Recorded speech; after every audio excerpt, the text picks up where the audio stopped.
Stop worrying about things you can't control. One of the things that we have in life that is constantly a thorn on our side is often the word money. Money creates a lot of problems, generates some happiness, and is often the mecca of everything. Reality is, though, if you remove money from the equation, you'll find life will always adapt to whatever you have.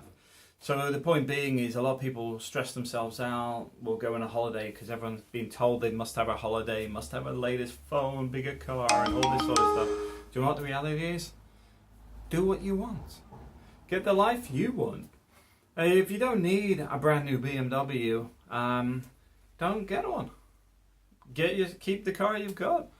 The whole point is you should be looking for stuff that makes you happy. And I know the journey of happiness is a pursuit that should never actually be achieved, in the sense that there is no constant happiness. There's always something going to disrupt the daily life. But at the same time, you need to get in a position that makes you as happy as you can be and content. I would say more content than happy, because it's easier to be content. But whether that's living in Spain, and then recognizing the fact that to get this life, you may have to give up getting a new car every 2 years or whatever, fine.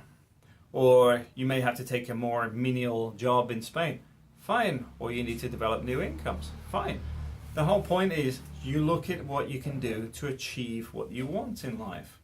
I was talking to Stephen today relating to some other things, but one of the things he mentioned about is writing a book. I've said I've got several books written in the sense that they're in different stages of progress.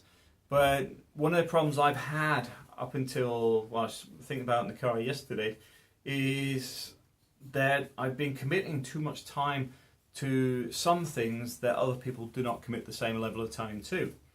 So for example, with work, I put a ridiculous amount of work in at the beginning, push things as far forward as I can, then get let down by other people.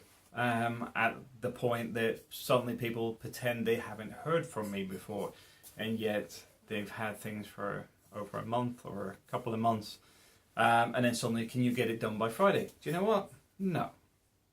And the reason being is the scheduling is now a working week, because I don't mind doing a 60-hour week or whatever to get something over the line, but I don't see why I should do 120 hours because somebody simply hasn't bothered doing it.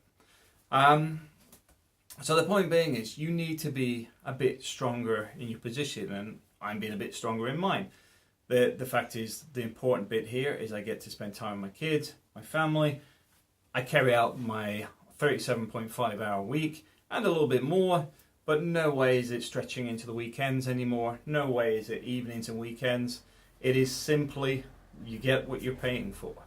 If other people in business aren't interested at that point, or they're overwhelmed with work, nothing will change unless other people take the same attitude, which is basically, if you've got too much work coming in, as long as people keep picking it up and doing it in their own time for free, the company ain't going to change.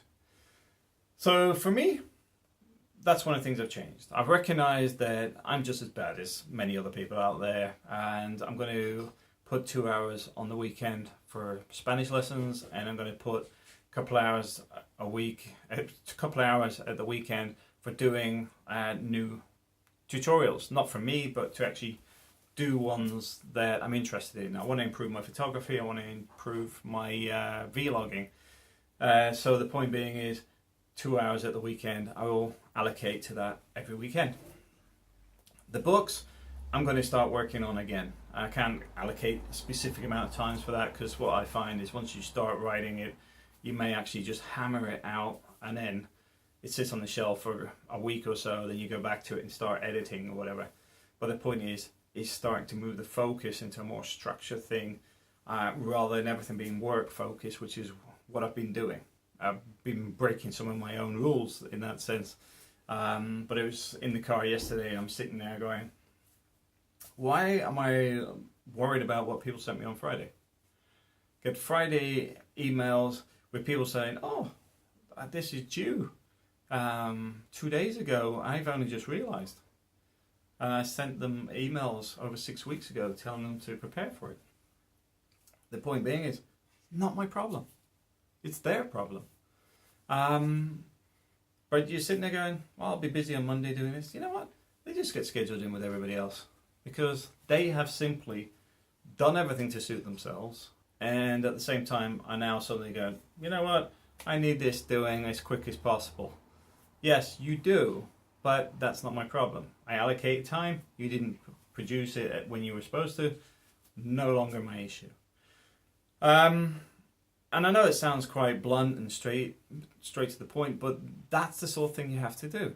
Because what you're trying to do is get people to change the way they work, not to suit you, but to actually respect other people's time frames, and in fact they're not reaching their contractual obligations, and simply slot in to when they should be doing it. And I know people are busy. We're all busy, that's the point. But dumping it on somebody else late is unprofessional.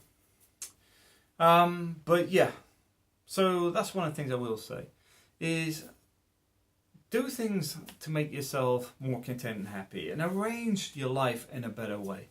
You will find that you're doing stuff for a lot of other people that often don't appreciate it. And you need to understand that that's only because you're letting them do it. And there was a friend of mine, well, he's still a friend, years ago, that he used to pick his daughter up on the weekend, and his ex-partner used to get him to take her shopping while he spent time with his daughter. And I said to him, why are you taking your ex shopping? She gets support from you financially already. The days are supposed to be for you and your daughter, not for her. So it's convenient for her that she wants to do her shopping, and you're stuck with going to the supermarket because it suits her to do her shopping because you'll drive her around. To hell with that. And he changed it, and they started going swimming and stuff instead. He'd become his daughter day, and that's what it should be done. It should be done, because that is a connection between him and his daughter, rather than sitting in supermarkets.